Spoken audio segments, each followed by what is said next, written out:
Hello everyone, and welcome to my Days of Lies official channel. I hope everyone is having a wonderful day. Before we begin, please hit the subscribe button and give this video a thumbs up. Days spoilers have made no secret of Chloe's connection to her ex-love Philip. Nicole saw it, even Xander saw it. Chloe and Philip have unfinished business. And now that Philip is back in Salem, not to mention absolved of all crimes and misdemeanors, it's about time they figure out exactly where they stand. Chloe insists she loves Xander and is ready, willing, and able to marry him. She doesn't love Brady anymore, and she hasn't loved Philip in forever. Yup, she totes sounds like she means it. We are sold.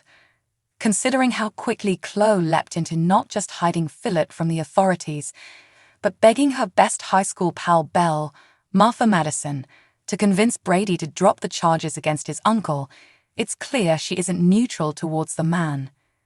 Even if she's not ready to leap back into Philip's arms, at the very least, his reappearance should make it clear to Chloe that what she feels for Xander is nothing compared to what she once felt for Philip, and what she obviously still feels for Brady.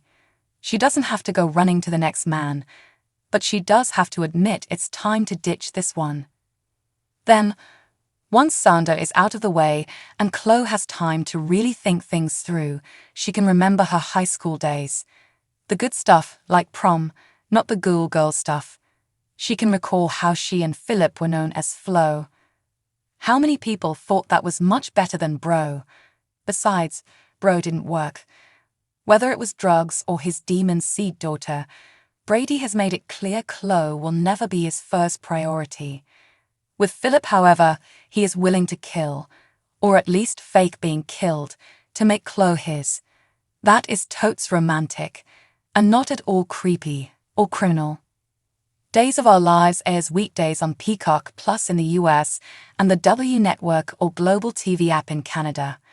For more about what's coming up in Salem, check out all the latest Days spoilers, and for an in-depth look at the show's history, click here. For more about what's happening on your favorite soaps, join the conversation over on our Facebook page, check out our Twitter feed, or look for an update on our Instagram stories. See you over there. Today, Victor's friends and family expressed farewell on Days of Our Lives. According to Justin, his uncle had intended for the memorial service to be intimate and casual. They held it just outside the Kyriakis tomb, where Victor and his beloved daughter Isabella would soon be buried. Even though the show was small, it was able to get some repeat viewers. On the podcast of Soap Opera Digest, Rachel Melvin made the observation that, "I didn't realize how many people had come back for that episode specifically." That was also something that remained constant until she reached the memorial set. As a result of coronavirus conventions still set up, everybody needed to remain in their changing areas. I didn't have a clue about any of these individuals were there until we as a whole went to organize. However, even though Melvin's Chelsea and Jen Lily's Theresa were brought back, there were still missing faces. There must have been more of the town there. Except for Kate, none of Victor's previous wives had made it. Not even Nicole, who was still in town, or Carly. Jamie Giddens, a former Days of Our Lives writer, acknowledged how beautiful a large funeral would have been. However, it turned out that Victor wanted a more personal farewell for practical reasons. He tweeted, "There is no budget for that." He said, "We would have loved to have 20 people on a church set." So it was down to those nearest to Victor when he kicked the bucket, and a couple of their friends and family like Beauty, Rex, and indeed Theresa. In the most recent issue of Digest, Kyle Loder noted that the process of the family members rising to deliver their eulogies was both cathartic and difficult. He elaborated, "Everyone was talking about John and replacing John's name with Victor. Although Victor Kyriakis' name appears in the script, it almost feels like we were at John's funeral. I think of Eric Martsolf. I would try and prefer not to single out Eric in light of the fact that everybody does really extraordinary work." So when Brady plumped down subsequent to discussing his granddad, those tears we saw all over were probable the same amount of Martsolf's as his personalities. As Paul mourning Aniston, rather than Xander mourning Victor, It was nearly impossible to play it, Paul Telfer told Digest. He went on to say, "You can imagine how difficult it is for some of them because there are a lot of people who have known John for a lot longer than I did." Everyone was feeling a lot that day, and even when you're not crying, it's hard to stick to the notoriously tight schedule for soap opera shooting.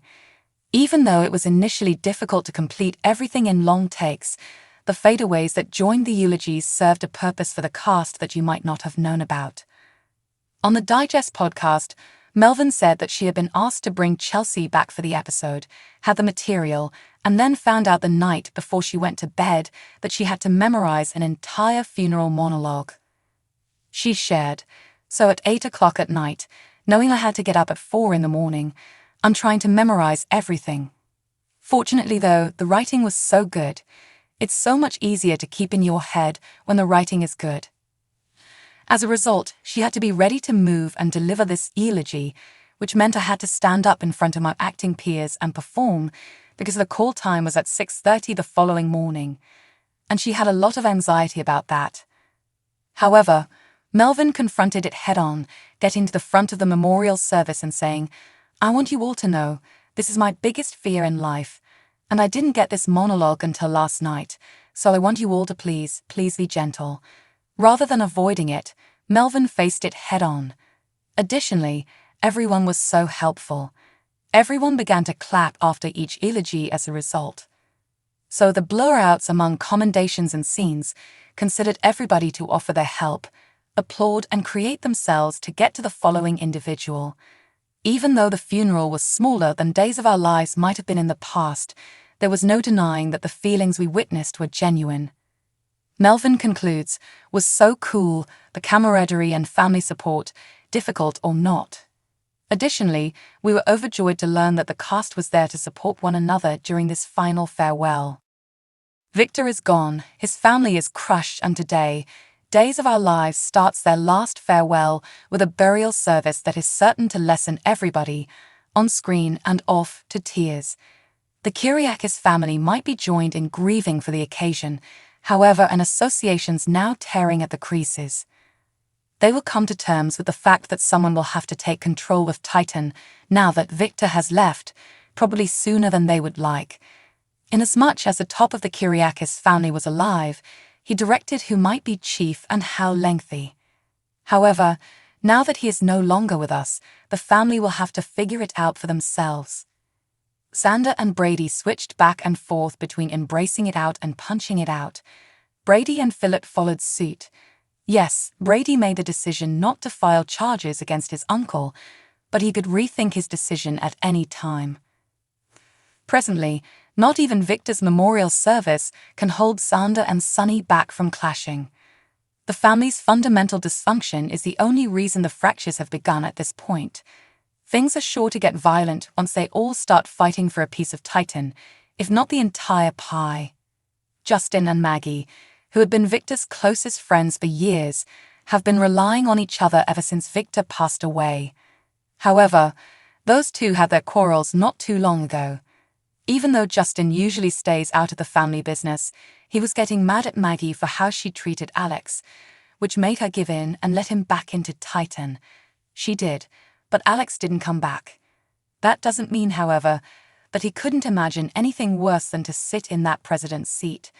Does Justin support him? Or then again another person? Brady has separated himself from his family for some time because he was fed up with Victor.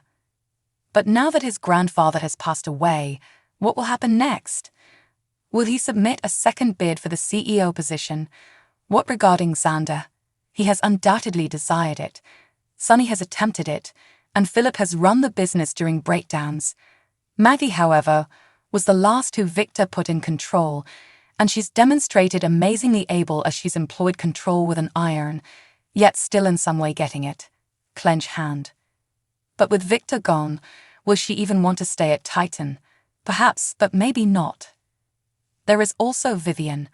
When she appears, you can bet that she will have a strategy for regaining control of Titan, even if it means destroying every member of Victor's family. In addition, she would undoubtedly relish removing Maggie from the business. Could she have a go at involving Philip in her plan? Or should we just invite Stefan from the Dimmerers over to blow everything up?